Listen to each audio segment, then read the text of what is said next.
Assalamualaikum warahmatullahi wabarakatuh. Dalam video kali ini kami akan mendefinisikan tentang negara kesatuan. Saya sendiri Tamara Risma Aprilia dan rekan saya Sita Nirmala serta Rian Dani. selamat menyaksikan. Negara kesatuan merupakan negara yang berdaulat, diselenggarakan sebagai satu kesatuan tunggal. Pemerintah pusat merupakan yang tertinggi serta satuan-satuan subnasionalnya hanya menjalankan suatu kekuasaan yang sudah dipilih oleh pemerintah pusat untuk didelegasikan. Bagian pemerintahan, kesatuan diterapkan oleh banyak negara di dunia. Negara kesatuan adalah negara bersusunan tunggal, yakni kekuasaan untuk mengatur seluruh daerahnya ada di tangan pemerintah pusat. Pemerintah pusat memegang kedaulatan sepenuhnya, baik ke dalam maupun keluar. Hubungan antara pemerintah pusat dengan rakyat dan daerahnya dapat dijalankan secara langsung.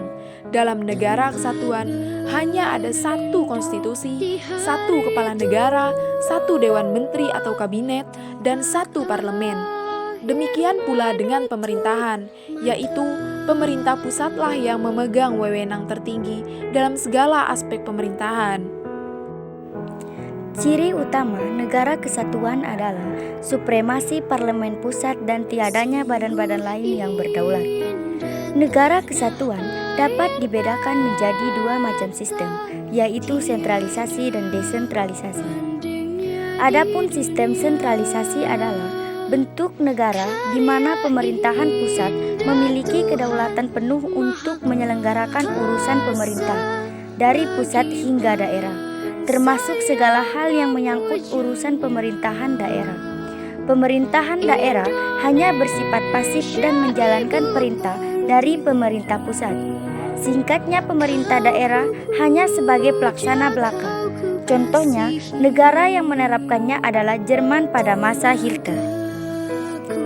Keunggulan negara kesatuan sistem sentralisasi adalah: yang pertama, terdapat keseragaman hukum di seluruh wilayah negara.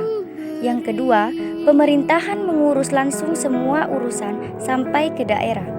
Dan yang ketiga, tidak membutuhkan biaya yang besar.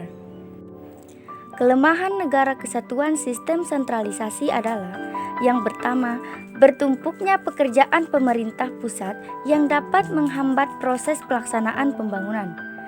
Dan yang kedua, rakyat akan bersifat apatis dan tidak mempunyai tanggung jawab dalam pelaksanaan pembangunan di daerahnya. Yang ketiga, peraturan yang dibuat pemerintah pusat sering tidak sesuai dengan kebutuhan daerah. Adapun negara kesatuan sistem desentralisasi adalah bentuk negara di mana pemerintahan pusat sebagai pemegang kekuasaan tertinggi dalam negara memberikan sebagian kekuasaannya kepada daerah untuk mengatur dan mengurus rumah tangganya sendiri.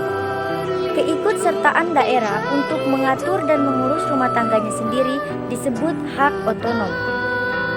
Dalam sistem pemerintahan, daerah membuat peraturan yang sesuai dengan kondisi daerahnya, asal peraturan itu tidak bertentangan dengan peraturan di atasnya. Pemerintah pusat tidak lagi memegang kekuasaan seluruh urusan pemerintahan, melainkan hanya urusan-urusan pokok saja, seperti urusan pemerintahan umum, politik, keuangan, dan hubungan luar negeri. Contohnya, negara yang menerapkan sistem ini adalah Indonesia. Kebaikan dari negara kesatuan dengan sistem desentralisasi adalah: yang pertama, pemerintah daerah dapat membuat peraturan yang sesuai dengan situasi dan kondisi daerahnya. Dan yang kedua, karena peraturan sesuai kondisi dan keadaan daerahnya, maka rakyat dapat berperan secara aktif dalam pembangunan untuk memajukan daerahnya. Kelemahan negara kesatuan dengan sistem desentralisasi adalah: yang pertama, tidak adanya keseragaman peraturan di seluruh wilayah negara. Dan yang kedua, sistem ini membutuhkan biaya yang besar.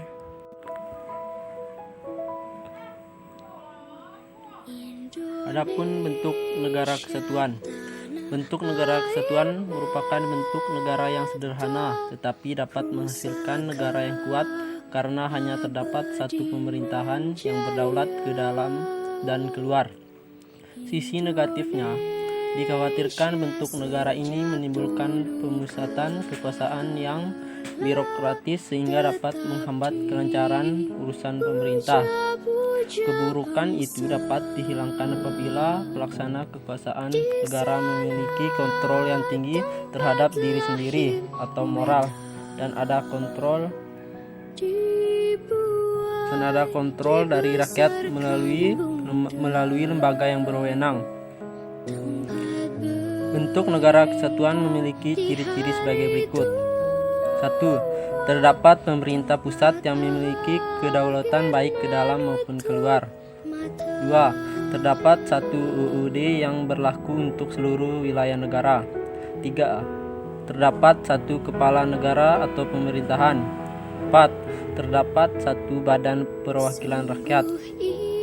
Sedangkan bentuk negara serikat merupakan negara yang terdiri dari beberapa negara bagian dengan satu pemerintah pusat yang memiliki kedaulatan. Namun tiap negara bagian punya kedaulatan ke dalam untuk mengatur wilayahnya masing-masing. Tiap negara bagian punya UUD sendiri, kepala negara dan badan perwakilan. Kekuasaan pemerintah pusat menyangkut urusan luar negeri, pertahanan dan keamanan, keuangan dan peradilan. Konsep negara kesatuan. Negara kita adalah Negara Kesatuan Republik Indonesia atau sering disingkat menjadi NKRI. Istilah negara kesatuan sudah tertanam dalam pola pikir kita selaku warga negara Indonesia. Konsep negara kesatuan atau unitarisme yaitu negara tunggal atau satu negara yang monosentris atau berpusat satu. Dalam negara kesatuan hanya ada satu pemerintah, satu kepala negara, satu badan legislatif yang berlaku bagi seluruh wilayah negara. Hakikat negara kesatuan sesungguhnya adalah kedaulatan tidak terbagi-bagi baik keluar maupun ke dalam, dan kekuasaan pemerintah pusat tidak dibatasi. Indonesia adalah negara kepulauan terbesar di dunia yang terdiri dari kurang lebih 17.000 pulau. Negara Kesatuan Republik Indonesia atau NKRI merupakan negara merdeka dengan aneka corak keragaman dan warna-warni kebudayaan. NKRI adalah kesatuan wilayah dari Sabang di Nangroe Aceh Darussalam atau NAD sampai Maroke di Irian Jaya, Papua. Indonesia terdiri dari berbagai suku, bahasa, dan agama yang berbeda. Secara umum, bentuk negara kesatuan memiliki beberapa keunggulan sebagai berikut. 1. Negara kesatuan secara struktural lebih sederhana jika dibandingkan dengan bentuk federal. 2. Apabila terdapat kekurangan tenaga ahli dalam bidang pemerintahan, maka kekurangan tenaga ahli tersebut dapat disiapkan oleh pemerintah pusat. 3. Relatif lebih stabil untuk mengurangi kecemburuan kemajuan antar daerah, karena bagi daerah yang kurang maju dapat dimintakan anggaran dari pusat dan subsidi-subsidi lainnya. 4. Mengurangi timbulnya sikap separatisme karena pemerintahan tetap dikendalikan dari pusat. Secara umum, bentuk negara kesatuan memiliki ciri sebagai berikut, di antara lain: 1. Kedaulatan negara mencakup ke dalam dan keluar yang ditangani oleh pemerintah pusat. 2. Negara hanya memiliki suatu undang-undang dasar, satu kepala negara, dan satu dewan perwakilan rakyat. 3. Hanya ada satu kebijaksanaan yang menyangkut persoalan politik, ekonomi, sosial budaya, serta pertahanan dan keamanan. Perkembangan proses penyelenggaraan NKRI.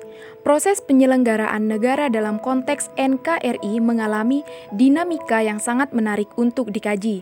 Meskipun ketika Undang-Undang Dasar Negara Republik Indonesia tahun 1945 ketika pertama kali disahkan oleh Panitia Persiapan Kemerdekaan Indonesia mengamanatkan bentuk negara kesatuan sebagai bentuk negara yang baku dan tidak dapat ditawar lagi bagi bangsa Indonesia. Akan tetapi, dalam perjalanannya tidak semulus yang diperkirakan. Sejarah mencatat ada 5 periode besar proses penyelenggaraan negara dalam konteks NKRI. Hal tersebut terjadi terutama karena adanya pergantian Undang-Undang Dasar. Apa saja negara kesatuan? Negara kesatuan yang bertentangan langsung dengan negara federal atau federasi. 1. Pada negara kesatuan, satuan subnasional diciptakan serta dihapus oleh pemerintah pusat, serta kekuasaan subnasional itu bisa diperluas atau dipersempit terhadap pemerintah pusat. Walaupun kekuasaan politik di negara kesatuan bisa didelegasikan lewat proses devolasi terhadap pemerintahan daerah dengan berdasarkan perundang-undangan yang dibuat oleh parlemen. Pemerintahan pusat tetaplah yang memiliki kekuasaan. Pemerintahan pusat bisa membatalkan peraturan-peraturan daerah untuk membatasi kekuasaan mereka. 2. Sebaliknya di negara federal, negara bagian atau satuan subnasional lainnya bermacam kedaulatan dengan pemerintah pusat, serta negara bagian mempunyai fungsi kekuasaan yang tidak bisa diubah secara sepihak oleh pemerintah pusat. Di dalam beberapa kasus, contohnya di Amerika Serikat, hanya pemerintah federal yang dengan langsung mempunyai kekuasaan pendelegasian. Sebagai contoh negara federal ialah Amerika Serikat. Di bawah Konstitusi Amerika Serikat, kekuasaannya dibagi dengan pemerintah federal Amerika Serikat serta semua negara bagiannya. Ada beberapa negara federal yang juga mempunyai satuan pembagian wilayah yang rendah yang berbentuk kesatuan. Amerika Serikat adalah negara federal, sedangkan hampir semua negara bagiannya merupakan kesatuan di bawah aturan Dillon Country, serta munisipalitas hanya mempunyai wewenang yang sudah diberikan kepada mereka terhadap masing-masing pemerintah negara bagian di Amerika Serikat dengan berdasarkan konstitusi negara pada bagian atau aturan daerah. Hampir semua negara yang menjalankan sistem Westminster merupakan negara kesatuan kecuali India, Kanada, Australia, serta Malaysia yang berbentuk federal. Negara ini bisa dipandang sebagai campuran dua sistem. Kedua sistem tersebut memakai sentralitas sistem kesatuan pada tingkat federal serta terbagi kekuasaan dengan negara bagian, provinsi, atau juga teori yang dijumpai di dalam sistem federal. Depulasi atau federalisasi umumnya sistematis dengan semua satuan subnasional yang mempunyai kekuasaan serta status nama, dapat juga tidak sistematis dengan status dan kekuasaan tiap-tiap wilayah tidak sama. Dengan status dan kekuasaan tiap-tiap wilayah tidak sama. Itulah penjelasan dari pendefinisian negara kesatuan. Lebih kurangnya kami mohon maaf, semoga bermanfaat buat teman-teman. Jangan lupa like, comment, and subscribe.